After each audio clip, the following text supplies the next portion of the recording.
Salut,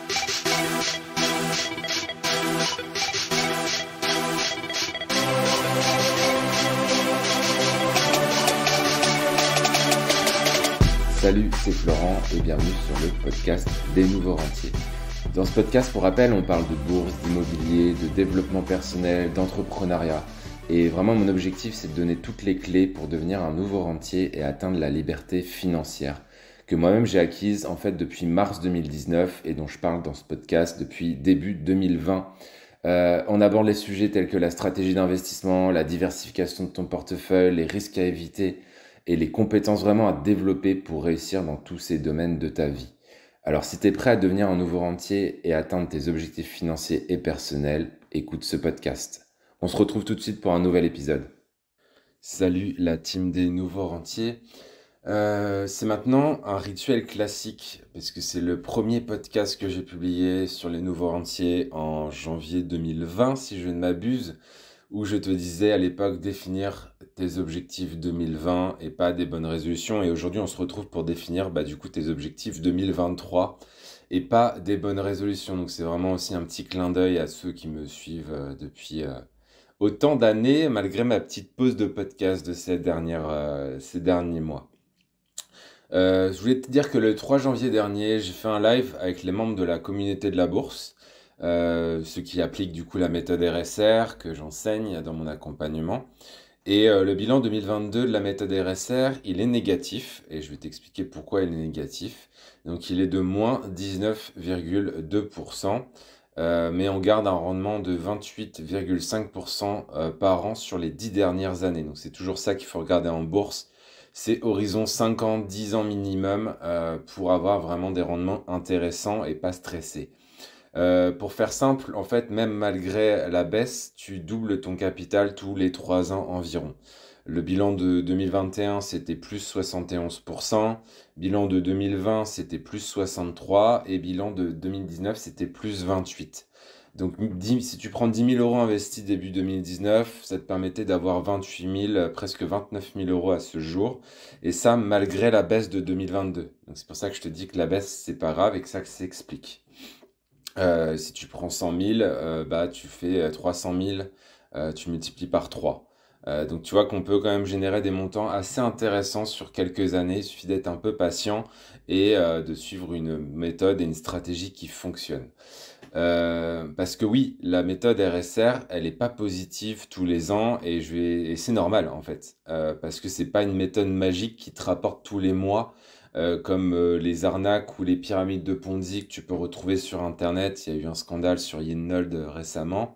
Mais il y en a d'autres, il y en a plein d'autres. Et il y a une méthode magique qui te donne même ne serait-ce que 3% par mois de manière fixe. Méfie-toi.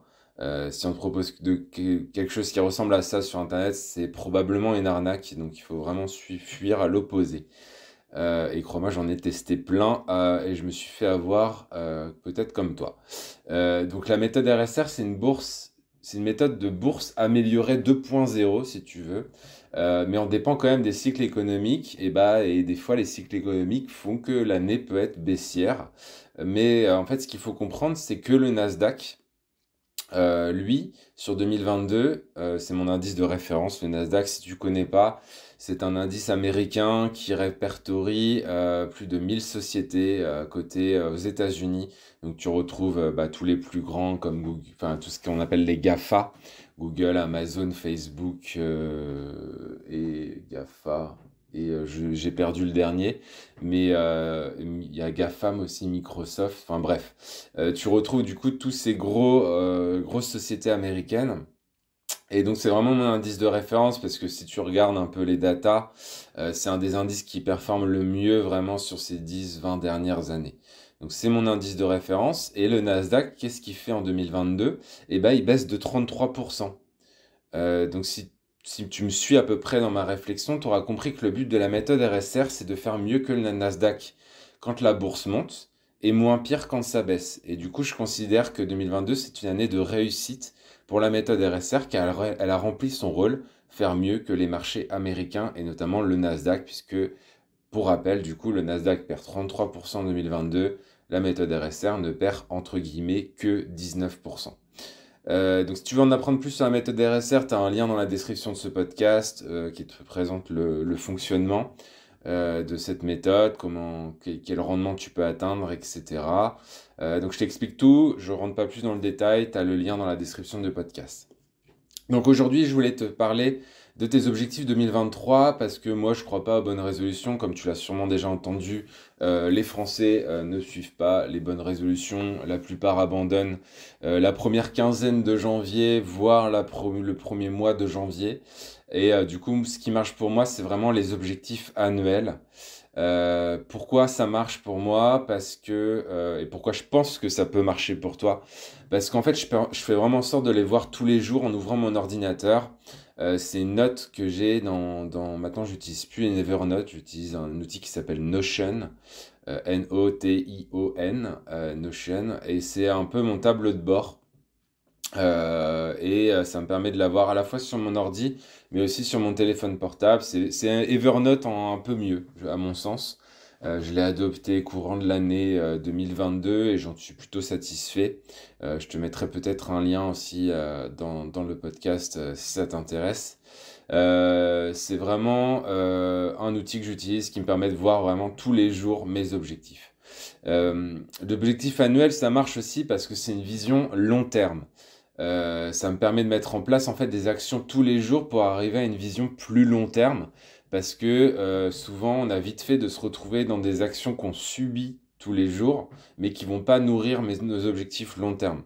Donc si tu es dans cette situation, tu comprends de quoi je parle. Je remplis du coup après en priorité, et ça c'est vraiment important, mon planning en fonction de ces objectifs. Si on me propose un truc qui n'a rien à voir avec mes objectifs de l'année, soit je décline, soit je le repousse à un moment où j'ai du temps. Clairement, si je suis en mode tête dans le guidon, je bosse, je fais du contenu, des podcasts, machin, je vais pas répondre à toutes les sollicitations qu'on va me faire qui vont me dévier de mes objectifs annuels. Je mets au maximum 3 actions par jour. Ça peut être en plus de ton travail si tu arrives à te garder une demi-heure, 1 heure par jour pour tes objectifs personnels et professionnels, mais qui nourrissent finalement ton objectif plus long terme. Si tu bosses, mais ne serait-ce qu'une action par jour, si tu l'as fait, ça peut vraiment transformer ta vie sur une année. Moi, j'en mets 3 parce que bah, j'ai plus de temps. Je travaille pas, enfin, j'ai pas de patron, donc j'ai le temps, j'ai toute la journée pour faire mes actions prioritaires. Du coup, j'en mets 3 par jour. Comme ça, je suis à peu près sûr d'y arriver. Et puis, des fois, bah, je vois que mes actions sont trop grosses ou que j'ai des imprévus et ça décale. Mais c'est pas grave parce que je sais que cette action-là, c'est l'action prioritaire du jour. Donc, si je peux pas la faire, bah, je la remets au lendemain parce qu'elle reste prioritaire le lendemain. Et ce qu'on a tendance à faire, c'est que au lieu de repousser au lendemain, on enlève carrément l'action. On se dit, oh, bah, je ferai ça plus tard, et puis on passe à autre chose. Et en fait, c'est absolument pas ce qu'il faut faire. Si t'as pas réussi à faire le jour même, bah, tu l'as fait le lendemain ou le surlendemain, c'est pas grave, mais il faut la faire. C'est le plus important en fait. Les objectifs annuels, ils sont pas que pro, ils sont aussi perso me concernant, parce que je considère que ça sert à rien de gagner de l'argent bah, si t'es pas au top de ta forme et à peu près heureux dans ta vie.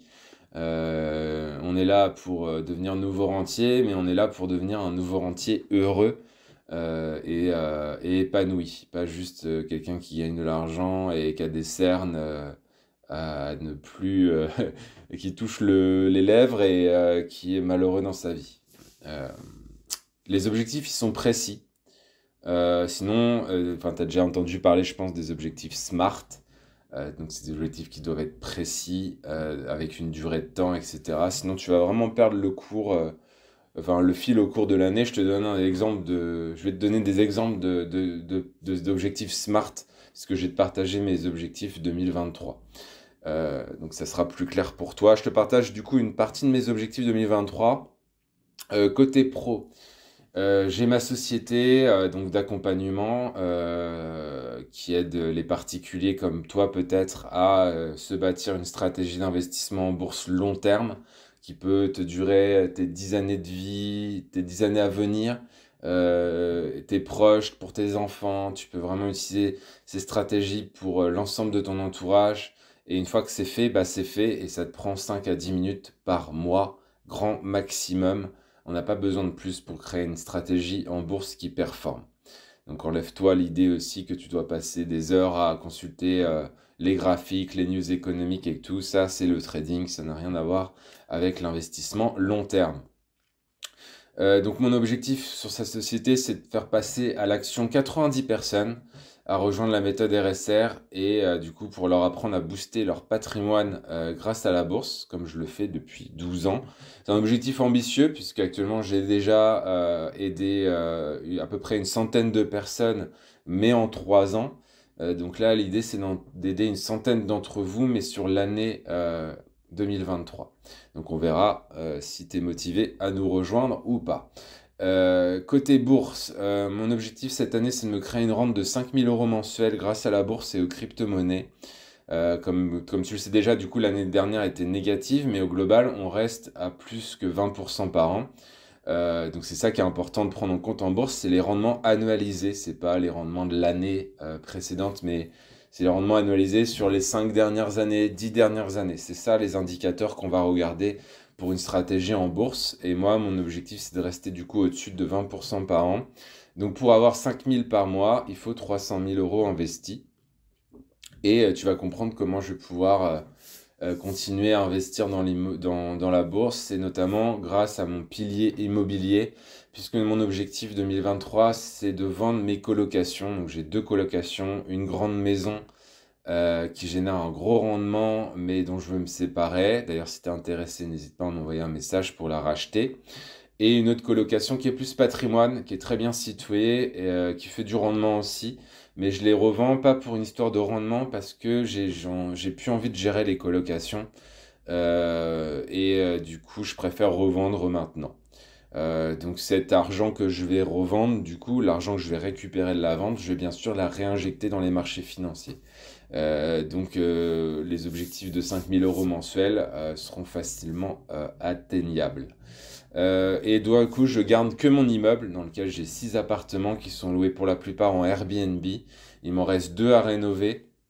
Je viens d'avoir à l'instant, ma quête 2022 est enfin accomplie. Je viens d'avoir mon financement, donc je vais pouvoir financer tous les travaux qui me restent dans mon immeuble. Donc j'ai les 2 appartes à meubler, à refaire et à meubler. J'ai les parties communes, la façade côté jardin de l'immeuble et la toiture. Donc normalement j'ai assez pour faire tout ça. Et une fois que tout est fait, bah, l'immeuble sera tout beau, tout propre, tout neuf. Et ça tournera très bien. Et ça me générera peut-être autant d'argent que mon ancien salaire. Donc voilà, ça c'est côté immobilier. Côté perso, donc je suis pacsé, je suis en couple, donc mon objectif c'est de renforcer jour après jour la solidité de mon couple, qu'on soit heureux, que tout se passe bien, voilà, qu'on soit une team, quoi, qu'on profite de la vie et qu'on continue comme ça 2023 ensemble. Ça serait du coup, côté perso, avoir le corps et l'esprit que je mérite. Ça, c'est des objectifs que je me mets vraiment tous les ans parce que je veux rester en bonne forme. Donc, c'est je me suis mis au CrossFit en 2022 sur les conseils d'un pote, Charles, si tu écoutes ce podcast. Et du coup, mon objectif 2023, c'est de faire une à deux séances de CrossFit par semaine parce que la CrossFit, ça, si t'en fais, bah, ça génère quand même pas mal de courbatures et c'est assez stressant pour le corps. Donc, 1 à 2 séances pour moi, c'est largement suffisant. Et la troisième séance, je ferai plutôt de la course à pied, du tennis ou du golf avec un ami. Parce que c'est moins... ou peut-être de la natation, je verrai en fonction de ce que j'ai envie de faire. Parce que c'est moins stressant pour le corps. Et du coup, moi, ce que j'aimerais faire aussi, c'est continuer à développer une routine de méditation, étirement, lecture, que j'ai vraiment du mal à mettre en place parce que je suis pas du matin. Clairement, le Miracle Morning, si tu l'as lu, c'est pas fait pour moi. Je peux pas me lever 1 heure avant pour faire ma petite routine. Donc, il faut que je trouve un autre moyen de le faire, un autre moment de la journée. Donc, ça qu'il faut que je regarde comment je peux faire dans mon planning. Et le troisième objectif perso, ça sera de passer du temps de qualité avec mes amis, ma famille, d'organiser des voyages, des sorties, des week-ends avec eux, et de profiter du coup de cette liberté financière que j'ai pu acquérir et que je conserve depuis mars 2019, qui est vraiment mon point charnière dans ma vie. Si tu connais pas mon histoire, je t'invite à écouter le podcast où j'explique comment je suis passé de 2000 euros sur mon livret A à l'indépendance financière. Je me souviens plus du numéro de podcast, mais c'est un des podcasts les plus écoutés. Donc je te remercie parce que c'est vraiment mon histoire et c'était pas évident de partager tout ça. Donc tu pourras écouter le podcast si tu veux en savoir plus sur mon parcours, ma vie, etc. De voir ces objectifs tous les jours, bah, en ouvrant mon ordi, ça va me permettre d'y arriver, à mon sens, plus facilement. Remplir mon planning de la semaine en fonction de ces objectifs. Et comme tu le sais peut-être déjà, si tu m'écoutes depuis 3 ans, avec ces objectifs, moi je rajoute des carottes matérielles. Je suis pas matérialiste, mais je rajoute quand même des carottes matérielles qui peuvent être des expériences de vie, hein, pas que matérielles d'ailleurs. Et j'appelle ça mon plan de récompense. Donc ce qui est assez rigolo d'ailleurs avec ça, c'est que ce plan de récompense, je l'ai écrit il y a des années. Pour être honnête, je pense que je l'ai écrit en 2019. Et ce qui est cool, c'est que c'était une vision vraiment long terme avec des objectifs plus ou moins ambitieux. Et ce qui est assez intéressant, c'est de voir que je franchis les différentes étapes et que j'atteins en fait mes carottes matérielles et d'expérience année après année. Donc je t'invite vraiment, si tu penses que tu peux être sensible à ça, je t'invite vraiment à le faire parce qu'on a tendance à se mettre des objectifs, mais on se remercie pas quand on arrive à les atteindre. Et je pense que c'est important de se remercier quand on atteint notre objectif, de prendre le temps de prendre du recul sur le chemin parcouru, sur pourquoi tu fais ça, pourquoi t'es arrivé et de te récompenser. Je sais pas si c'était d'acheter de nouvel iPhone, de faire un petit rituel où tu vas dans ton Apple Store, t'achètes ton iPhone et tu te remercies d'avoir effectué tout ce travail et c'est ta récompense. Pour moi, le plan de récompense, il est le suivant. Une session kite comme je l'ai fait en 2022 en mode immersion avec des entrepreneurs. Donc ça, j'ai beaucoup kiffé. En 2022, c'était en Égypte sur un yacht. C'est Super Trempeuse qui organise ça, Manon. On était avec des entrepreneurs hyper intéressants sur un yacht pendant une semaine à faire du kite et parler business, immobilier, business en ligne, bourse. Voilà. D'ailleurs, il y avait Elliot que j'ai interviewé sur cette scène, sur cette chaîne qui était sur le bateau. Et puis je vais essayer d'en interviewer d'autres parce qu'il y a vraiment plein de parcours inspirants que j'ai rencontrés sur ce yacht. Deuxième objectif, plan de récompense matérielle. Une voiture, comme tu le sais ou tu le sais peut-être pas, on a acheté avec ma compagne une maison secondaire dans le but en Normandie. Dans le but est de la mettre en Airbnb pour que le Airbnb finance l'intégralité des charges de cette maison secondaire. J'ai fait des plans de calcul, c'est un objectif qui est complètement réalisable. Par contre, du coup, il nous faut une voiture, bien sûr, pour bouger facilement là-bas, aller voir nos amis, aller voir la famille qui est un peu à droite à gauche en France. Donc j'ai vraiment pour objectif d'acheter cette voiture courant 2023. Si tout va bien au niveau objectif, alors c'est pas que des objectifs 2023 hein, que je te mets, enfin c'est pas que tes plans de récompense 2023, ça peut être à beaucoup plus long terme. Euh, et je pense du coup justement à ça, avoir un meilleur appartement en région parisienne, donc ça c'est un objectif qui est plus long terme. Parce que comme tu le sais, les loyers ça coûte cher à Paris et on peut pas forcément se permettre comme ça du jour au lendemain de prendre un meilleur appartement. Mais ça reste un objectif à plus long terme en fonction de nos revenus à chacun. Et je pense que c'est complètement réalisable. Mon petit joujou, si à un moment tu me vois dans ce joujou, c'est que j'ai atteint des objectifs très ambitieux parce que c'est complètement un matériel. C'est un rêve matériel ultime que j'ai depuis que je suis tout petit. Mais c'est aussi tellement passif que je pense que j'aurais du mal à l'acheter. C'est une Porsche 911 décapotable jaune. Du coup, si tu me vois un moment dans cette voiture, c'est que j'ai vraiment atteint des objectifs très ambitieux. Mais je serais content un jour d'avoir cette voiture. Peut-être que je l'aurai que quelques années, quelques mois et que je la revendrai, hein. Peut-être que je me la louerai aussi pour me faire un kiff. On n'est pas obligé d'acheter des choses. On peut louer aussi des expériences. Donc ça, je verrai. Mais ça fait partie de mon plan de récompense. Et dernier objectif, plan de récompense ultime, ça serait une grosse fête dans un château. avec tous mes amis et mes meilleurs clients pour mes 40 ans. Donc ça sera en 2026, puisqu'on est en 2023. Donc dans 3 ans, ça me paraît totalement réalisable. On verra si j'y arrive. Bien sûr, je ne suis pas psychorigide sur tout ça. Ça peut évoluer en fonction de ce qui va m'arriver en 2023. Mais déjà, en fait, je pars vraiment avec une idée claire cette année de ce que je dois faire pour arriver à ces objectifs. Bien sûr, là, je t'ai donné les objectifs, mais derrière, ce qui est important, c'est de mettre des actions en place qui sont en rapport avec ces objectifs. Donc on dit aussi que les objectifs partagés te permettent d'y arriver plus facilement. C'est pour ça que je te les partage. Je ferai d'ailleurs un bilan plus tard de ce qui s'est passé en 2022 par rapport à mes objectifs 2022. Donc si t'es chaud, réponds-moi par mail, dans les commentaires de podcast, dans les commentaires sur Insta. Donne-moi tes objectifs 2023 en répondant à ce podcast. Et ça me fera plaisir de voir un petit peu si tu as fait la démarche de le faire et si tu es chaud de partager la démarche pour qu'on puisse voir ça ensemble. Voilà, écoute, c'est tout pour moi pour aujourd'hui. Je te laisse du coup poser tes objectifs 2023. Si tu écoutes ce podcast, c'est que tu es en train d'écouter le podcast, mets pause, arrête le podcast, prends une demi-heure, 1 heure pour poser tes objectifs 2023. Et crois-moi, ça peut changer ta vie. Il y a plein de techniques qui peuvent changer ta vie, bien sûr, mais cette technique-là peut vraiment, vraiment, à mon sens, changer complètement ta vie. Donc prends le temps de le faire, s'il te plaît. Écoute-moi, fais-moi confiance, pose-toi, prends le temps de poser ces objectifs 2023 et tu me remercieras probablement à la fin de l'année. Voilà, écoute, je te souhaite une bonne journée et je te dis à bientôt. Ciao, ciao, ciao! J'espère vraiment que tu as apprécié ce nouvel épisode des Nouveaux Rentiers et que tu as trouvé des informations présentées utiles pour atteindre tes objectifs financiers et personnels.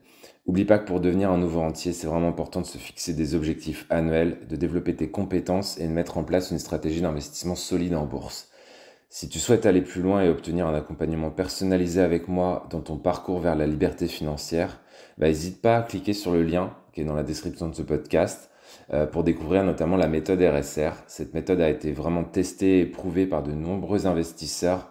On est plus de 100 à ce jour au moment où je te parle et elle peut vraiment t'aider à atteindre tes objectifs plus rapidement et plus efficacement. Donc merci de m'avoir écouté et à très bientôt pour un nouvel épisode des Nouveaux Rentiers. Ciao, ciao, ciao!